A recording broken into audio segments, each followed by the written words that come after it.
Ireland's ambitious renewable energy targets and housing delivery goals are colliding with an increasingly complex web of environmental assessments, biodiversity requirements, and planning resource challenges. Nature doesn't recognise red line boundaries. We have to think beyond our site, not just the red line boundary that we might be applying for planning permission for.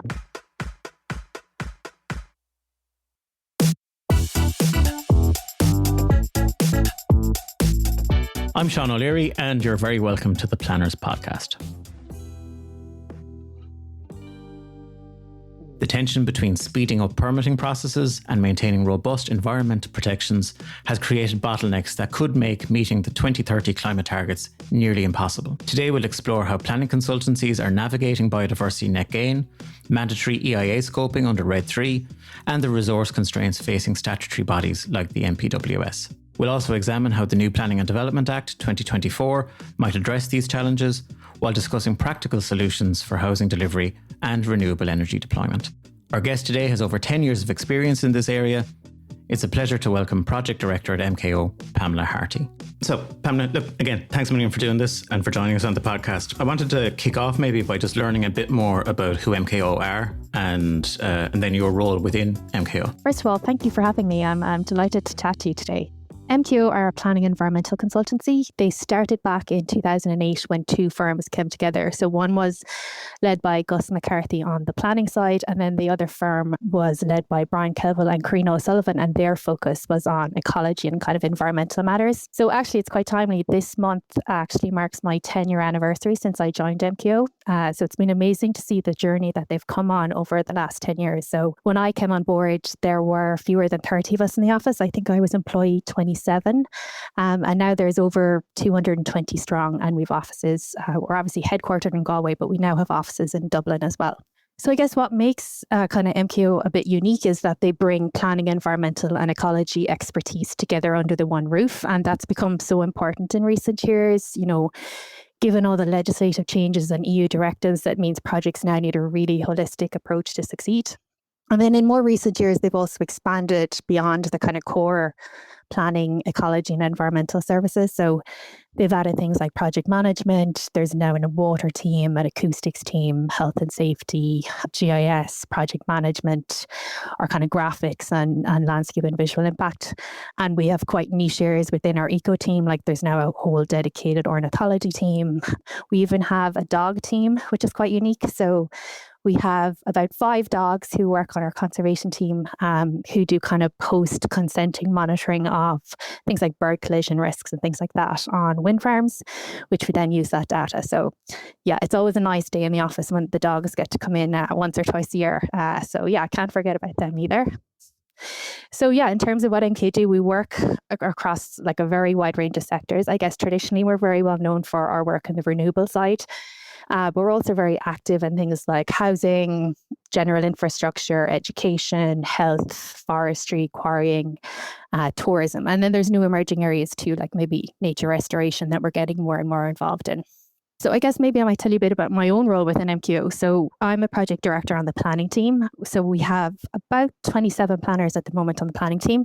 So within that, we're kind of split into different units. So I lead up our housing and public infrastructure unit. So a lot of my work would focus on housing projects. So anything from kind of the LRDs for the likes of the national house builders to the smaller scale, maybe more infill housing projects for more local developers. And beyond housing, my team would also work on a variety of public infrastructure projects. So at the moment, we're quite busy with public parks projects. So they will be kind of going in under the Part 10 process.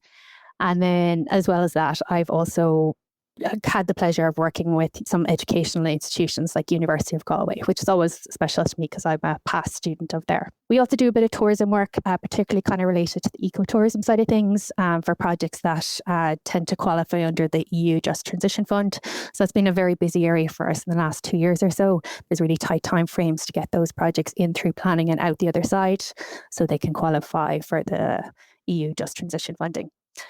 And then finally, a new kind of emerging area for the company as a whole, and one that I have been involved in, is things like nature restoration. So that's kind of a new emerging area that we're really excited about within MKO.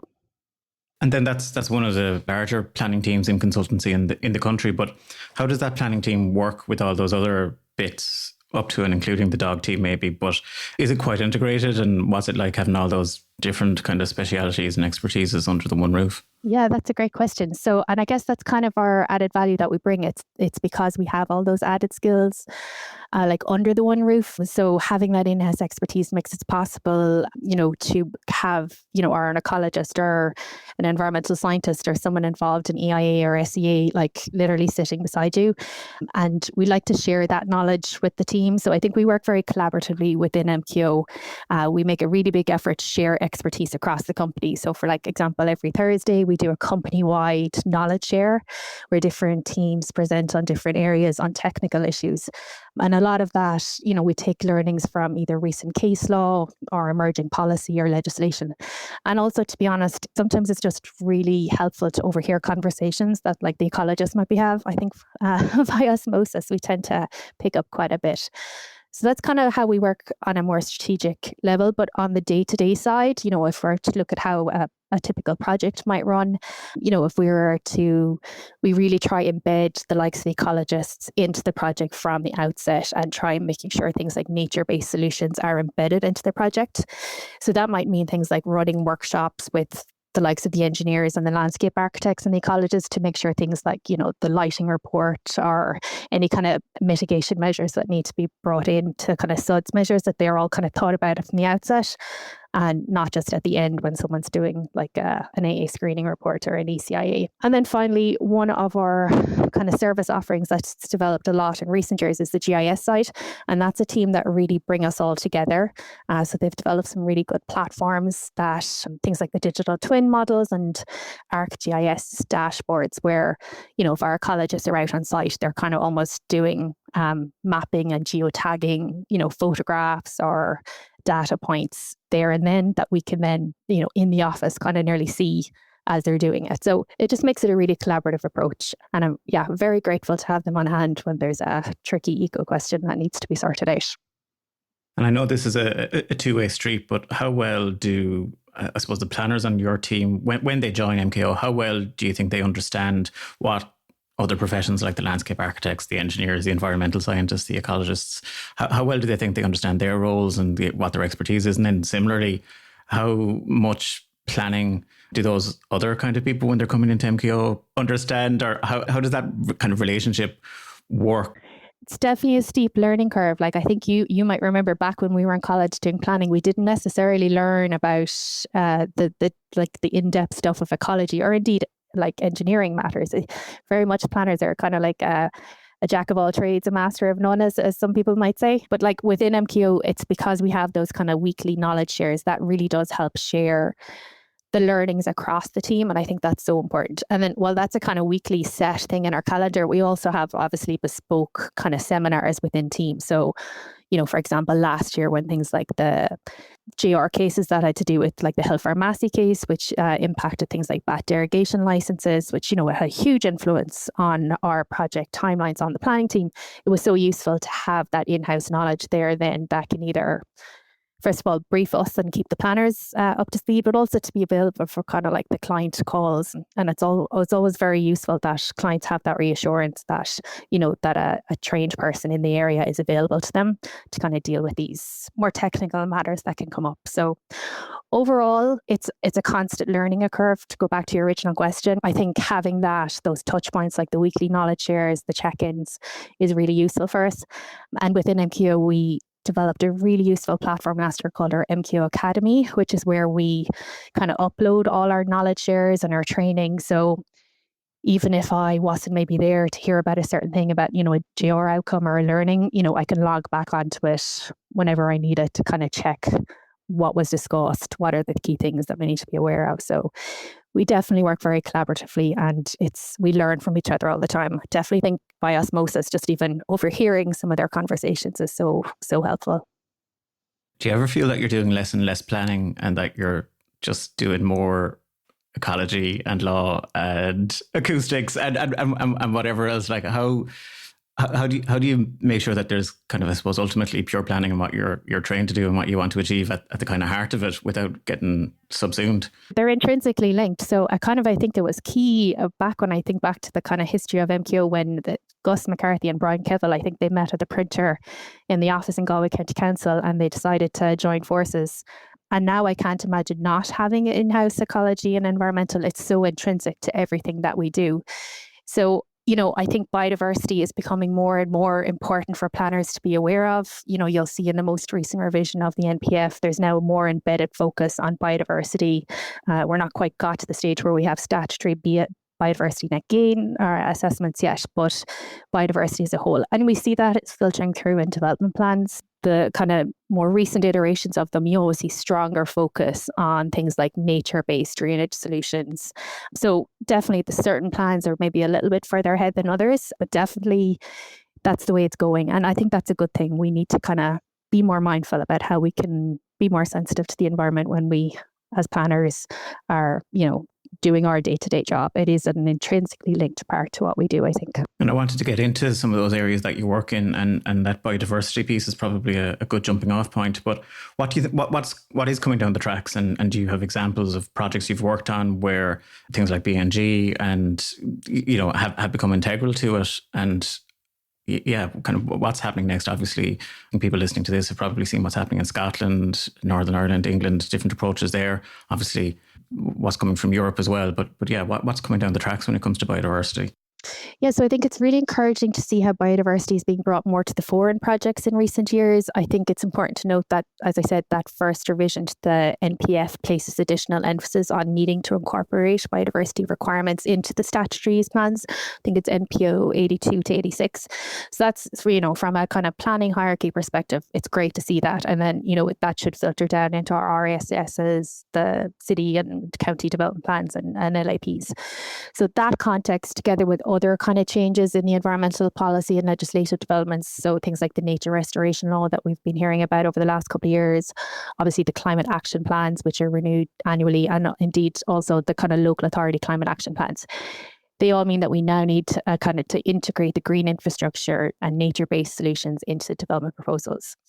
So within MQO, we've always endeavoured to integrate our in-house ecologists and environmental teams into the projects from the outset, so they can shape the proposals rather than just coming in at the end to do a impact assessment and to recommend some mitigation measures.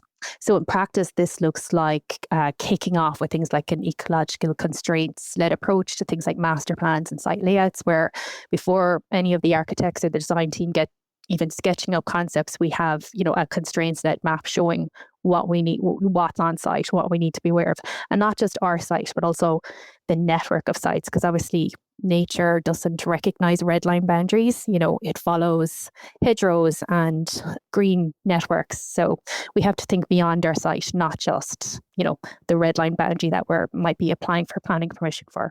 And then throughout the project, as we kick off, it's really important, I think, that we tend to have a lot of focus workshops with the likes of our ecologists and maybe the lighting designers, so that's carefully kind of designed from the outset, and that you're designing out issues before they even become an issue and before you even need to mitigate against everything. So it's about taking that constraints-led design approach. And definitely, even workshops with the landscape architects where, sometimes we do have to remove some hedgerows or some trees, how we might need to put back in commuting corridors, especially for the likes of bats and whatnot.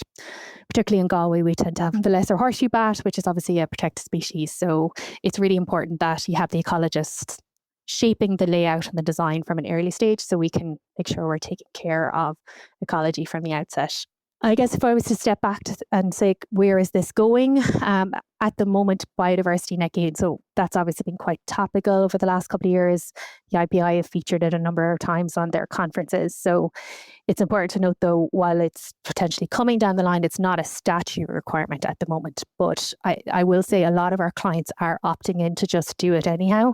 So possibly that's because they may have some kind of corporate sustainability reporting objectives, or again, we're seeing other criteria under the EU taxonomy law where, from a financing perspective, projects need to be able to demonstrate that they've taken sustainability has been embedded into the project. So it's a really interesting area. Currently in Ireland, we don't have a bespoke biodiversity again model.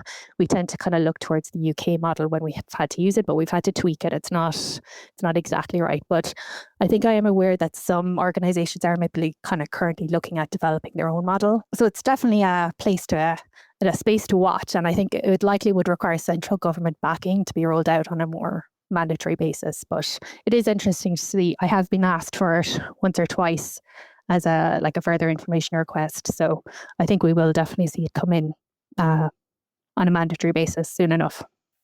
And what sort of capacity, whatever about the planning system, is a wider system going to be able to do that? And I suppose you hear about things like the resourcing of the NPWS, issues like that, in terms of, I suppose, expertise that's available out there, but actually also just the availability of kind of statutory consultees to do their piece and things like that.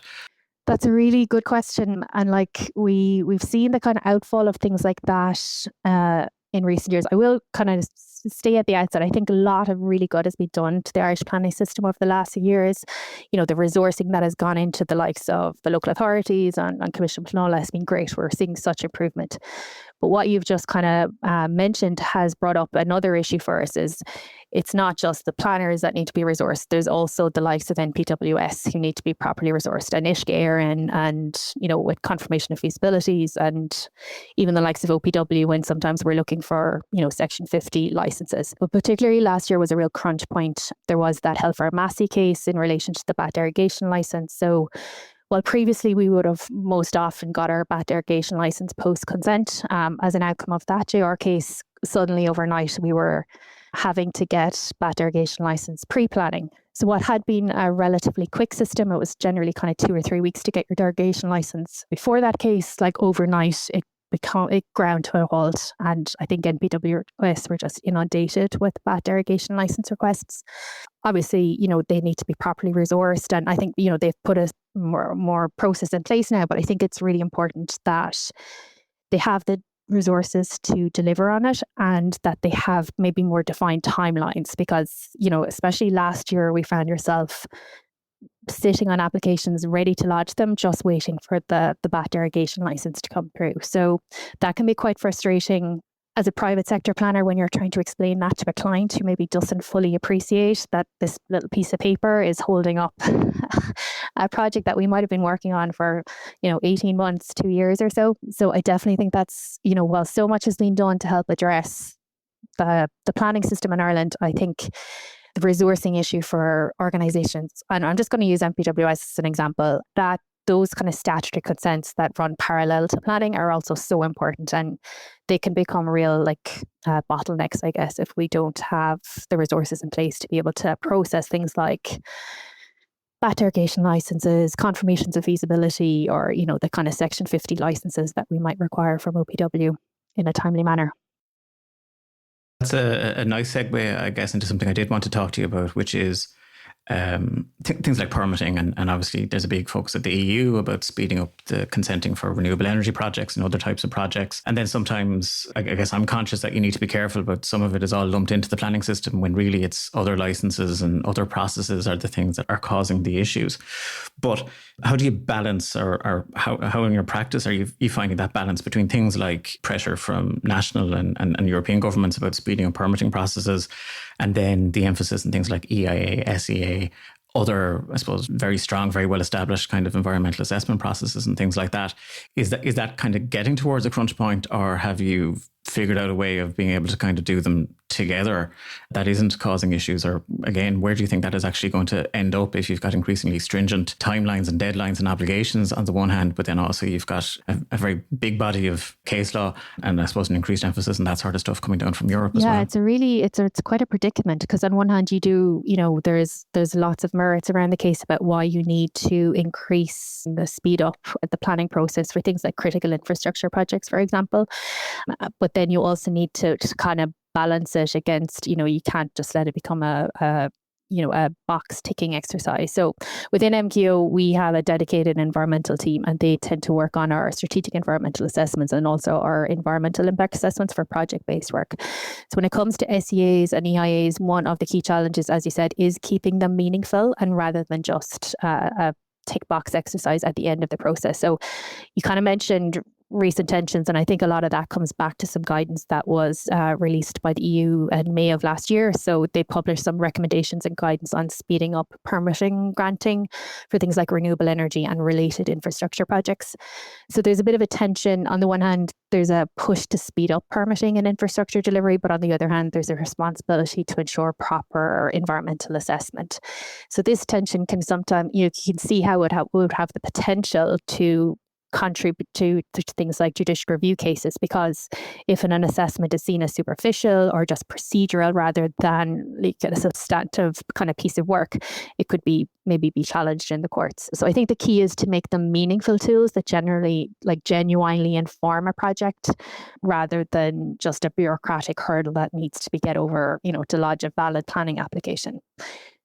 So I don't know, I guess in practice, this might mean maybe earlier involvement or earlier integration into the project planning, maybe better guidance for developers on meaningful things like mitigation measures.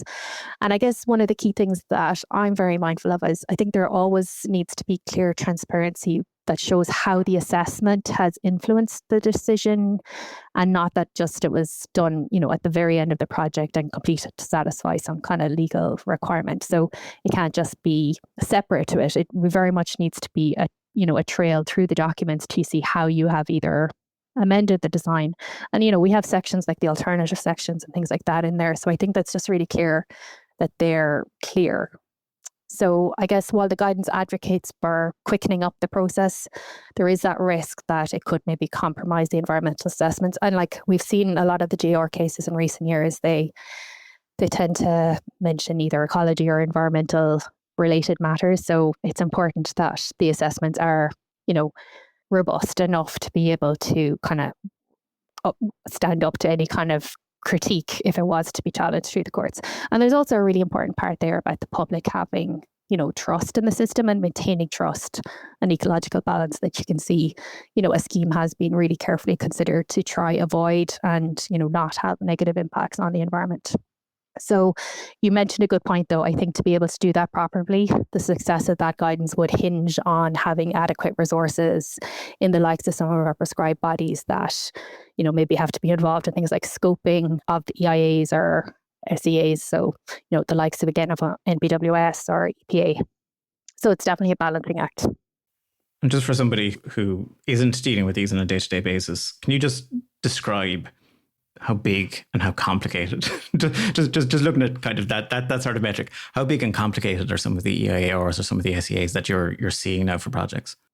They are mammoth. I'm glad you can't hear the print room next to me because we are frantically printing off an EIA for a wind farm going in next week. Just to print them alone takes about a week. So that kind of goes to show the extent of, first of all, how detailed they are. And it brings together so many different disciplines. Within MQO, we do quite a lot of the chapters in-house and we tend to lead and coordinate on them. We have obviously the general planning, environment, eco, acoustics, water, landscape and visual. I'm probably forgetting a few now, but we tend to outsource and subconsult the likes of the traffic report, for example. But yeah, they are mammoth documents and they take such a long time to compile. Obviously, they are based on survey data. So, you need to be lodging it relatively swiftly because your survey data has an expiration date. Things like eco surveys tend to expire after 2 years. So you can spend, a minimum of 2 years collecting data. Then you need to be finalizing reports before you get into the system. And then needs to either, go through the local authority stage or maybe direct to the board. But either way, it's in the system for quite a number of months. So it, again, speaks back to why it needs to be maybe a streamlined process to make sure that when the competent authority is assessing it, that they have the most up-to-date data. But, at the same time, it is a mammoth task to bring them all together. And in recent years, too, because of all the JRs, they tend to go through legal review before they're finalised. So again, there's that added layer of kind of scrutiny. Make sure they're as fully robust as they can. But that, again, adds on to the kind of timeline at the end and the complexity, I guess, of finalising them and bringing them all together. And something that's relevant to that is if we just think about renewables, and recently we've seen recent RED 3 regs, which are aimed at, again, speeding up permitting. From your experience of working on renewable energy projects, what do you think could ensure I suppose, the deployment of renewables in as efficient a way as possible. And there's lots of things that we've talked about already. I mean, that I suppose are raised as issues and constraints. You've got obviously the capacity of the overall system, maybe things like mapping of constraints and the understanding of that, things like landscape, case law. We haven't really talked about, I suppose, that kind of community consent kind of piece of thing as well. But based on the experience of the renewable projects that you've worked on, and maybe this is different for wind versus solar versus offshore versus something else, but what do you think would be most effective if we're going to meet our 2030 targets and beyond when it comes to the deployment of renewables? Yeah, interesting question. And it's such a challenging area because so many things factor into it. So within MQO, we have a bespoke team who work on our renewables projects. So for example, on the planning side, that's headed up by Nivan Crow. And then on the EIA side, that's headed up by Sean Creedon, and they work very well together to kind of try bring them through the system. But like in general, wind has seen, good momentum over the last few years. There's been growth in renewable capacity, and we've been expanding our renewable generation. And again, solar is showing strong momentum. But if you're like to go back to your question about what we could do, there are challenges there that need to be addressed. One of them is things like grid capacity and grid integration. Unfortunately, some of the best wind in Ireland is not always located as close as where, the grid connections is. So that's a viability issue, never mind a planning issue in terms of how we connect into that.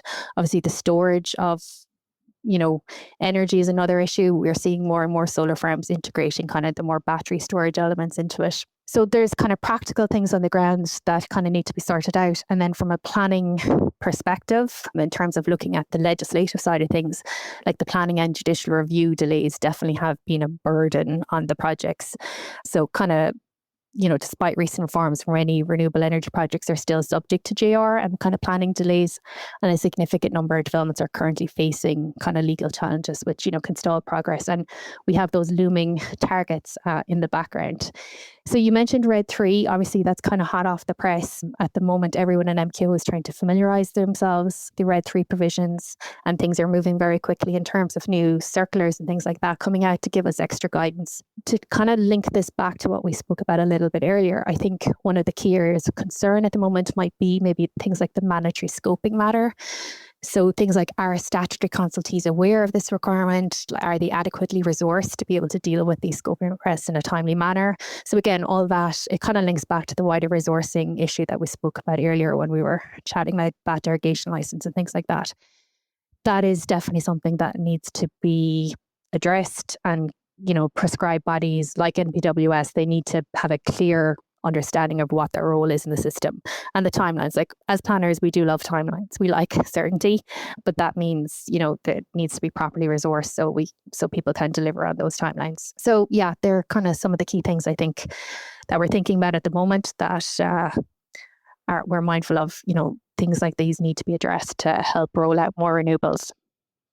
And just for somebody who hasn't read the maybe multiple circulars at the time of recording anyway, and I suppose read the original directive, and you mentioned it was hot off the presses, I suppose it is important to say as well that it's not so hot off the presses in Europe, but it's taken a long time to maybe get transposed here, which is bringing its own pressures maybe. But like, what does that kind of mandatory scoping thing look like? What does it involve for somebody who's listening to this and hasn't had to deal with one of these big projects? Yeah, what is going to be required now that wasn't required, and where do you think that it might be creating pinch points? Yeah, so scoping is not new to us. When we do EIAs, typically we scope with a list of those. So there's a number of prescribed bodies kind of listed and prescribed in the planning legislation. So, the likes of the EPA, the Heritage Council, on Tashka, the list goes on. I think there's about 50 plus of them.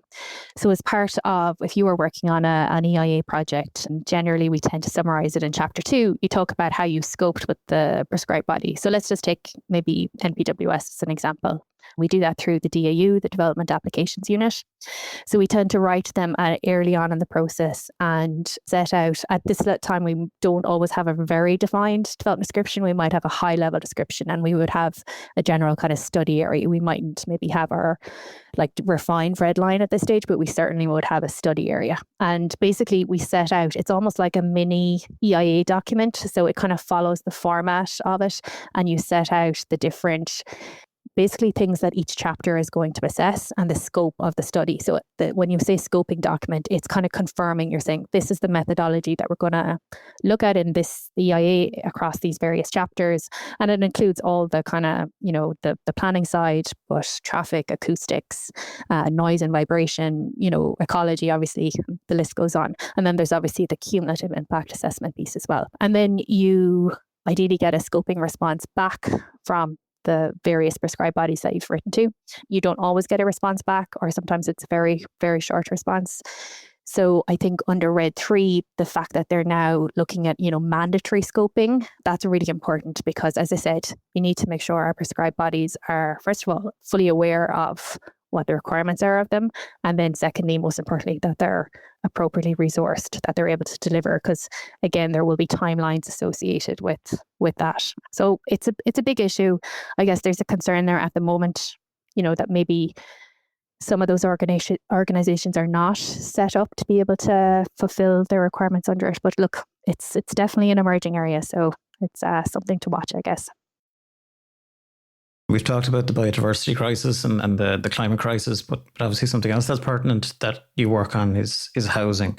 And what kind of schemes do you work on? And do you think that recent things like whether it's about apartment viability changes, which people would have their concerns about, potential changes to even exempted development regs and things like that, what sort of stuff are you working on, seeing coming through, and what can actually, I suppose, make sure that there is that pipeline of housing?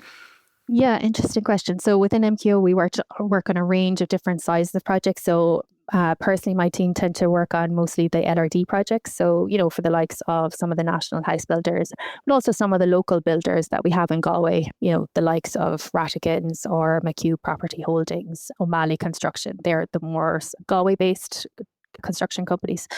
So a lot of our work is LRDs, but then we do plenty of schemes that might be 50, 60, 70 units, and even some smaller schemes that, there might be infill sites on brownfield land that might be 20, 30 units. So it's a real mix within the housing, I guess this broad spectrum of the different scales of housing that we work on. Things that have been cropping up for me, I guess this won't be new to you, but kind of the infrastructural issues are key.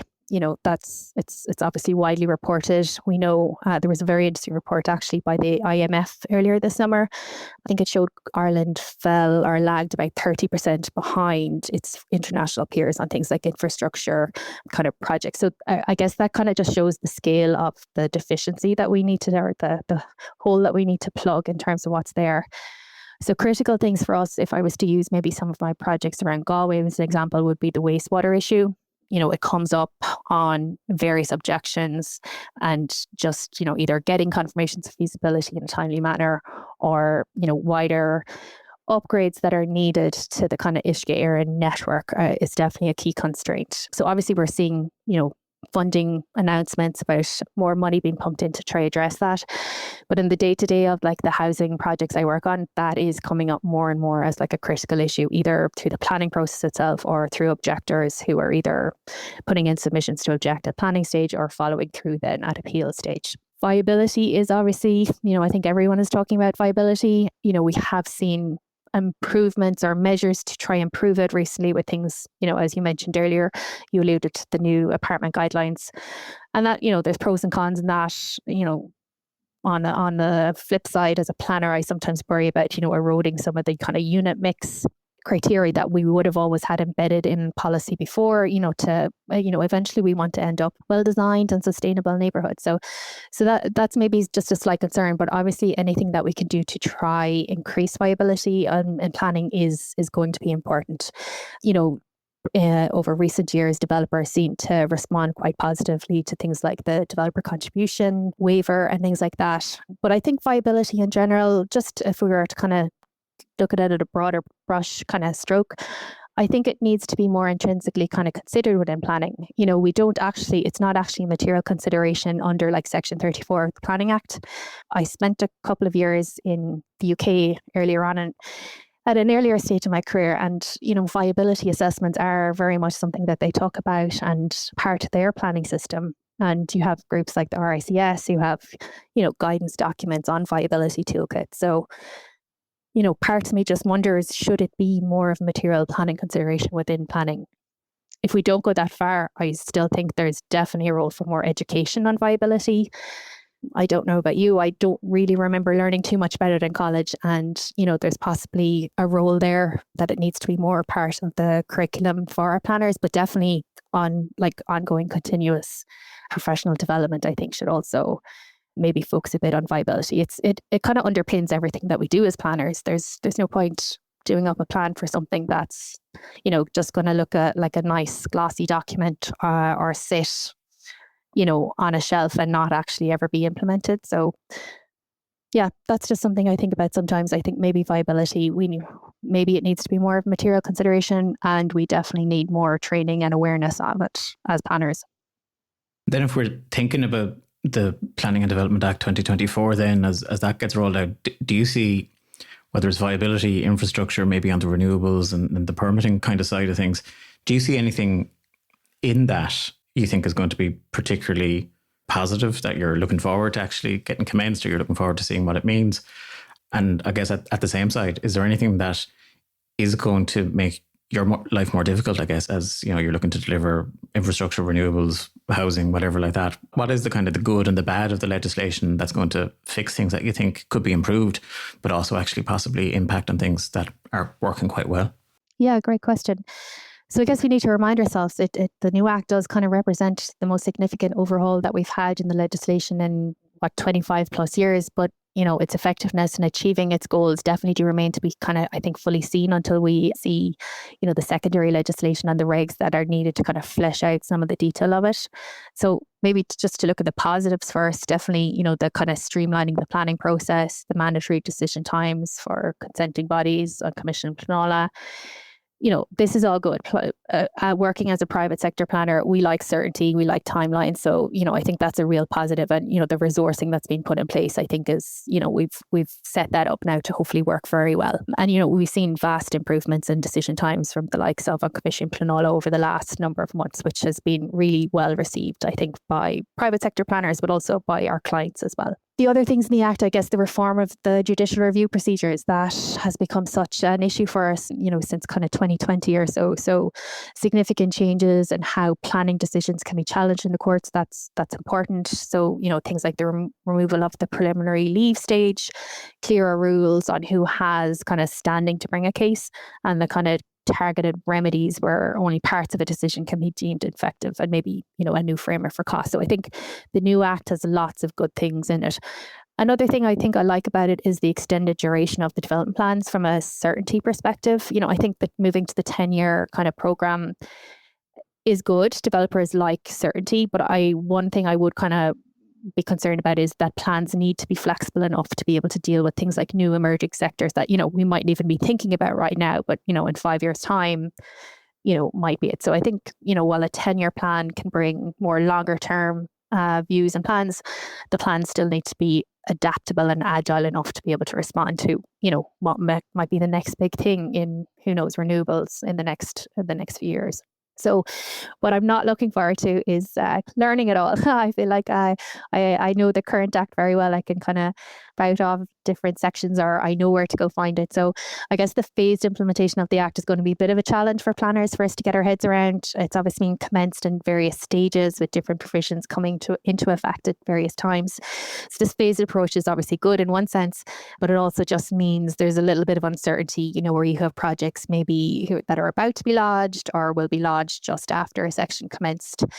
So some areas of planning law, will continue to operate under the 2020 Act until the new provisions are fully commenced. But that transitionary period, I think, is definitely something me and my team are really mindful of at the moment, for projects that we are, for example, we have a couple of Part 10 projects that we're, getting ready to lodge. The first one will probably get in under the old legislation, whereas the second one will have to go in under the new. And again, there's new.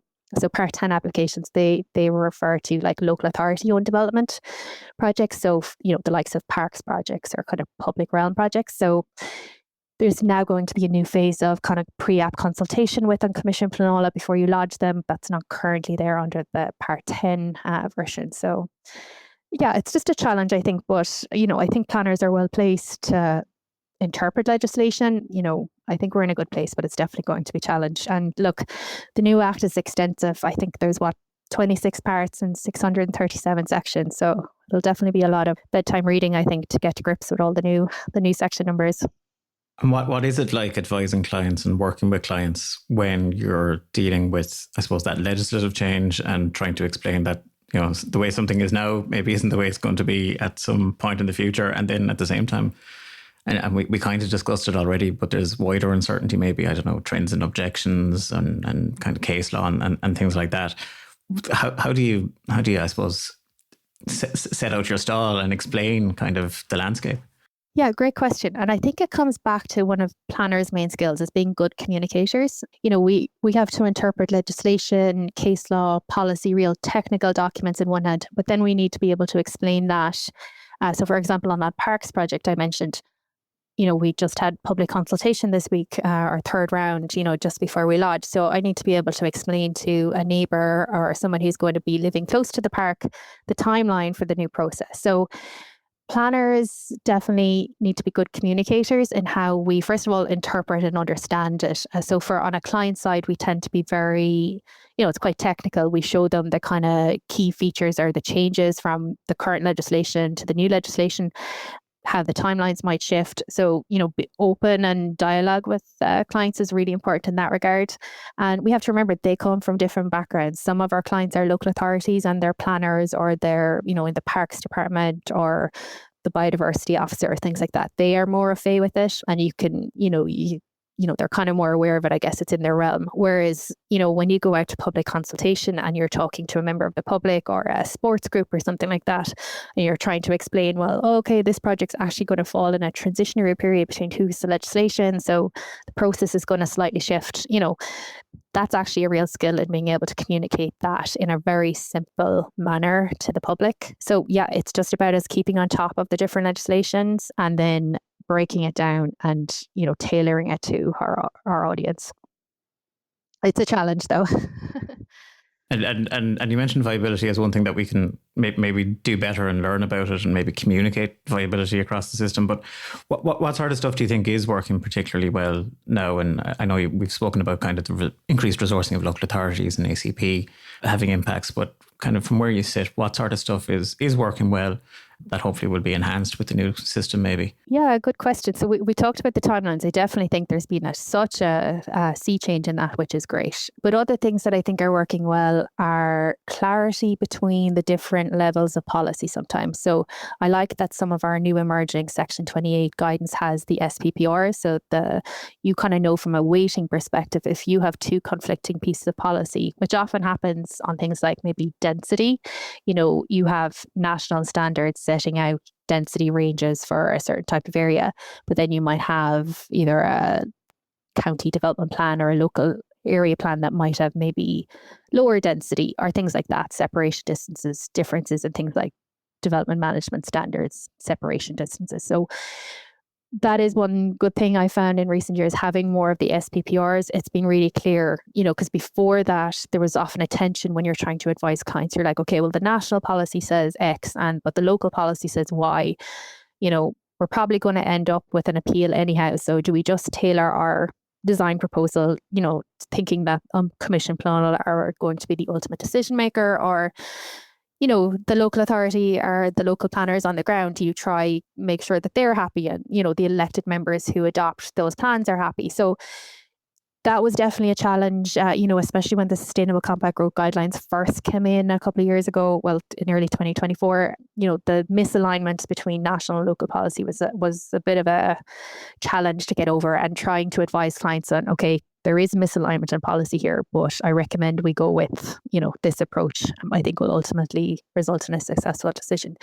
So, you know, seeing the SPPRs and knowing that they have very high weighting when it comes to policy, that's definitely brought a lot of clarity to kind of our day-to-day advice that we can give clients, which has been helpful. Thinking about that misalignment piece, obviously you're headquartered in Galway and then you've an office in Dublin as well and work around the country. How much variation maybe do you see in local authorities? And you don't necessarily have to name names, but do you have examples about stuff, whether it's in development plan policies or kind of processing of applications or things like that, where some local authorities do things differently? Is it, I don't know if it's necessary or desirable to standardize that, but how much variation is out there? Because it's something that you hear that there's inconsistency. And Yeah, of course. I won't name any names, obviously, but yeah, even things like validation checks can be quite different between local authorities. So obviously we have, the standard regulations which set out, kind of between Article 18 to 23, what your application documents need to comprise and, how you word things like your statutory notices. Some local authorities, even down to how you draft a development description for your statutory notices, can be very different between local authorities. Some of them require really detailed descriptions, including things like balcony orientation and whatnot, whereas other local authorities tend to just like a high level approach. So that's just one thing that often perplexes me. We have a lot of checklists within MKO, so we have a note on some of them. For such a local authority, you need to make sure you mention this. So that's a day-to-day practical issue in terms of how they maybe interpret the regs. In terms of policy, I think things are obviously getting better. We've had a flurry of new national guidance in terms of Section 28 over recent years, and that's definitely helped standardise things like DM standards or density standards, building height guidelines. So I think that's how it should be. It should be a plan-led approach. We have a hierarchy of plans and almost like a hierarchy of policy. So it's definitely getting more and more consistent, which it should be. And, it's obviously consistent, but yet tailored enough for obviously a village on the outskirts of Connemara is going to have a different approach to maybe an urban extension program, the greater Dublin area. But I think the kind of Section 28 guidelines that we've seen come out in recent years, things like the Sustainable Compact Growth Guidelines, very much acknowledge that. And it's tailored. I think they've got that quite right. And then there's a thread that's been throughout this conversation has been kind of resourcing and stuff like that. And within MKO, I know that a lot of your focus is on training and mentoring of junior staff. And then obviously, I think also relevant here is, as I said, you have a presence in the West and a presence in Dublin. But how do you develop the planners that you get in? What do you, and even thinking back to when you studied planning, what do you think the kind of more junior planners you're getting in now, what have they learned or what are they doing that we never kind of imagined having to learn? But also, what sort of soft skills do you think they actually need to start developing more? And how do you work with them to actually, I suppose, develop them as they come in the door maybe? Great question. So at MKO, we do really place a kind of real emphasis on developing our early learning planners and giving them the tools to grow. So a key part of that is some things I've already mentioned in terms of the kind of company-wide knowledge shares alongside the more focused planning team seminars that we do on new legislation, case law, kind of recent planning decisions and what we need to learn with that. Throughout to try help roll that out in a consistent manner. Within the last year, we've developed things like what we call our MKO Academy, which is an online platform where all our kind of training goes, which is a really useful tool because, if I want to know something about new digital twins or new emerging areas within ecology or, things that the water team are talking about, I have a resource there which I could kind of go to and, learn everything that I kind of need to know about that, or go talk to the person who I need to talk to it.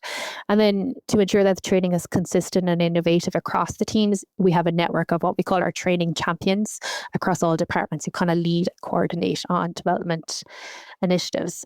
Yeah, overall, we're very proud of how we invest in our early career planners, helping them kind of build up the technical expertise they need, but also developing their confidence and professional judgment. So you mentioned what are the softer skills that they do? A lot of that is communication skills as planners. As I said, we kind of are the junction point between, the more technical engineers and the architects, the landscape architects, the sustainability experts, and then maybe the public who are going to be receiving this new development into their neighbourhood.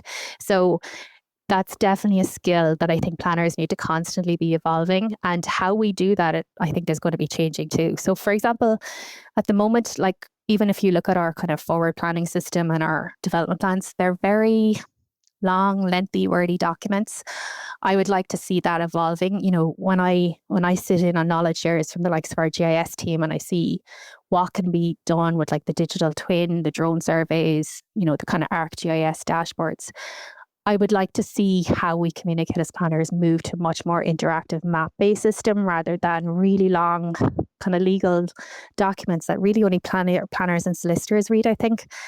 Planning as a whole is about people and places. So I think it would be nice to use the emerging technology that we have to kind of evolve into better methods of communicating that and making sure that people like are facilitated to kind of readily, engage in the planning system and not just, objective planning applications.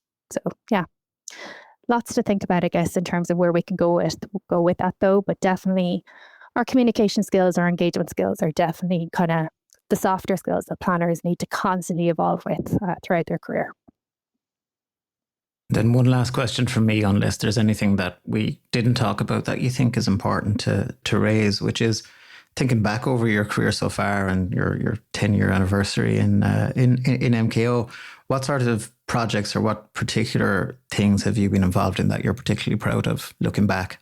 Great question. And yeah, after 10, it's hard to believe it's been 10 years that I've been here. I guess because I did my undergraduate degree in the University of Galway, it was NUIG at the time, I always feel a strong sense of kind of pride when I contribute to the development projects on the campus. So I guess just this week we've been involved in the new medical school getting granted permission, which is great. And over the last few months, I've also been involved in the new 400-seat performance theatre and a new kind of public realm area fisheries field. And then there was also the kind of new learning commons a couple of years ago, which is the new library for the campus. So it's moving away from a kind of the more traditional library kind of, I guess, facility into more learning commons with kind of social spaces, interactive learning, and then obviously a book bot where a lot of the kind of general books will be kept. Obviously, there will still be books in there as special collections and things. But yeah, that's been a nice one. I think just being a former student, it's always nice to kind of see how the campus is evolving. And I guess there is one other project that kind of stands out for me. And it was a very small project, very kind of modest budget. It was a small project we did for a local community up in Craigs, which is a small village in Galway, where we developed kind of a local community plan. So just the level of energy that I saw when I worked with them and how they came together to create a shared vision was just very inspiring to me. So, when there's days when I'm overwhelmed with appeal deadlines and statutory deadlines, I like to think back about that. Like, this is why we do planning. And it was just so energizing and inspiring to see, what they brought in terms of coming up with a shared vision and now to see them implementing so much of that. So, it just reminds you why you became a planner in the first instance. So yeah, they're probably a couple of my highlights, I guess, from over the years. Pamela, thanks a million for all that. Thank you so much, Sean. It was a pleasure chatting to you. If you would like to find out more about what we covered in this episode, you'll find notes, links, and more in the description area of this podcast. Do remember to press follow for our show so you'll get the next episode automatically, and remember to share it with a friend in the sector. Just tell them to search Irish Planning Institute on their podcast app. Our podcast today was produced by dustpod.io and brought to you by the Irish Planning Institute. From me, Sean O'Leary, thank you for listening.